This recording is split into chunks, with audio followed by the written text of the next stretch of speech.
Police ने आपसे क्या कहलवा लिया उसकी कोई वैल्यू नहीं है, जीरो वैल्यू है।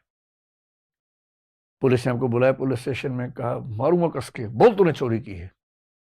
कुछ डरना नहीं है, बोलने कि हाँ मैंने चोरी की है, लिख दे तो मैंने चोरी की है। जब भी गवाही होती है ना, या तो होती है सेक्शन 161 में या होती है सेक्शन 164 में। कि अगर कोई व्यक्ति अभियुक्त है, आरोपी है, एक्यूज है, तो उसे स्वयं अपने विरुद्ध गवाही देने के लिए बाध्य नहीं किया जाएगा।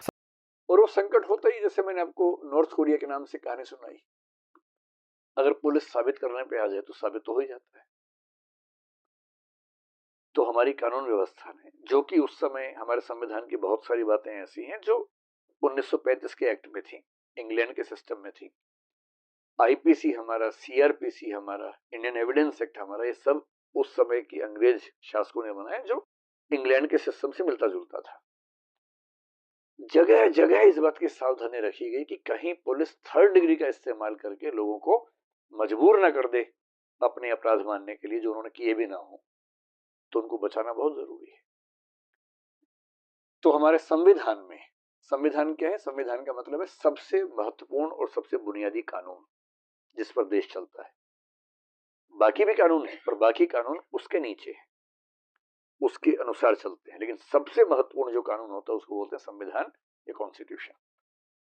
हमारे कॉन्स्टिट्यूशन में एक आर्टिकल है 20 और उसका जो तीसरा भाग है 20 क्लॉज 3 जिसको बोलते हैं, उसमें एक वाक्य लिखा हुआ है जिसका हिंदी सरल भाषा में भाव भी है कि अगर कोई व्यक्ति अभियुक्त है, आरोपी है, एक्यूज है, तो उसे स्वयं अपने विरुद्ध गवाही देने के लिए बाध्य नहीं किया जाएगा।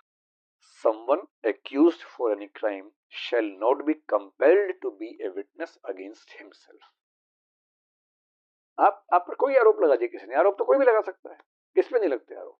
अब पुलिस ने कहा भाई तेरे ऊपर आरोप है चोरी का, इधर आ, तूने की है? अब देखा नहीं, अच्छा साइड वाले कमरे में चल, और वहां लाठी भाला तोप लेके आ गए, मार मार के अंत में आदमी को लगता है यार चोरी मान लेता हूँ, ठीक है ये तो जान से मार देगा। हमने कहा हाँ मैंने चोरी की, मैंने चोरी की। बोले भाई हम तो पहले कह रहे थे, चल लिख के दे मैंने चोरी की। मैंने कहा मैंने चोरी की है।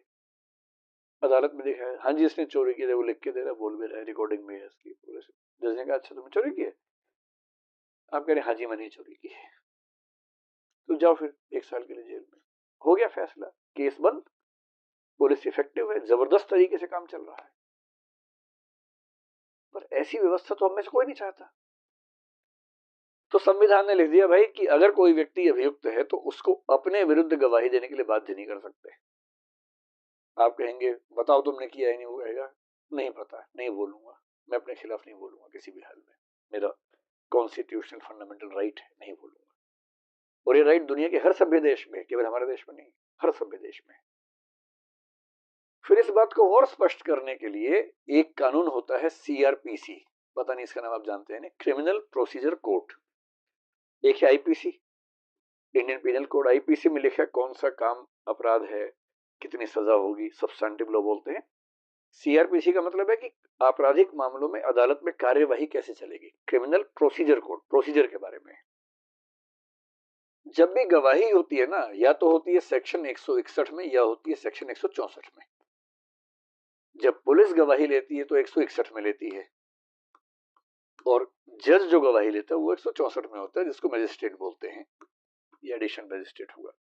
बहुत इंटरेस्टिंग बात है, पुलिस ने आपसे क्या कहलवा लिया उसकी कोई वैल्यू नहीं है, जीरो वैल्यू है। पुलिस ने आपको बुलाया पुलिस स्टेशन में, कहा मारूंगा कस के, बोल तूने चोरी की है। कुछ डरना नहीं है, बोलने कि हाँ मैंने चोरी की है, लिख दे तो मैंने चोरी की है, उसकी कोई वैल्यू नहीं है, 1% वैल्यू उसकी नहीं।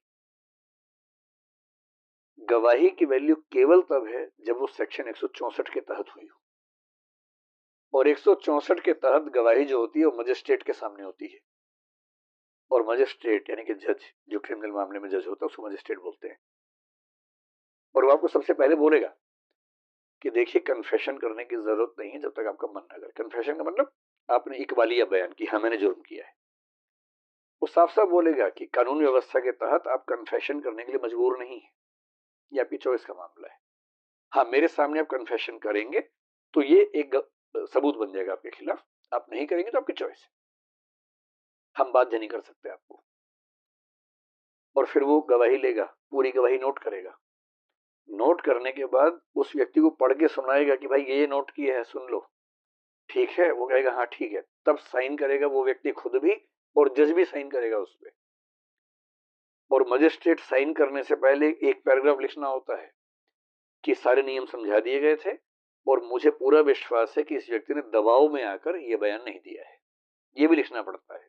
तब होती है गवाही सेक्शन 164 में सही। और इसी कानून के सेक्शन 281 में ठीक से बताया गया कि गवाही की नोटिंग की प्रक्रिया क्या होगी। तो इन दोनों को मिला के काम किया जाता है। 161 में क्या है कि पुलिस इन्वेस्टिगेशन कर रही है। अब जो आईओ है, आईओ क्या होता है? इन्वेस्टिगेटिंग ऑफिसर, इन्वेस्टिगेशन ऑफिसर, जो इन्वेस्टिगेट करता है उस मामले को। उसको अधिकार है कि वो किसी को बुला सकता है। तो 161(1) में कहा गया कि पुलिस का अधिकारी किसी भी ऐसे व्यक्ति को बुला सकता है, उसकी मतलब बातचीत कर सकता है, विटनेस ले सकता है, जो उसके हिसाब से उस केस के बारे में जानकारी रखता है। उसको अधिकार है पुलिस वाले को।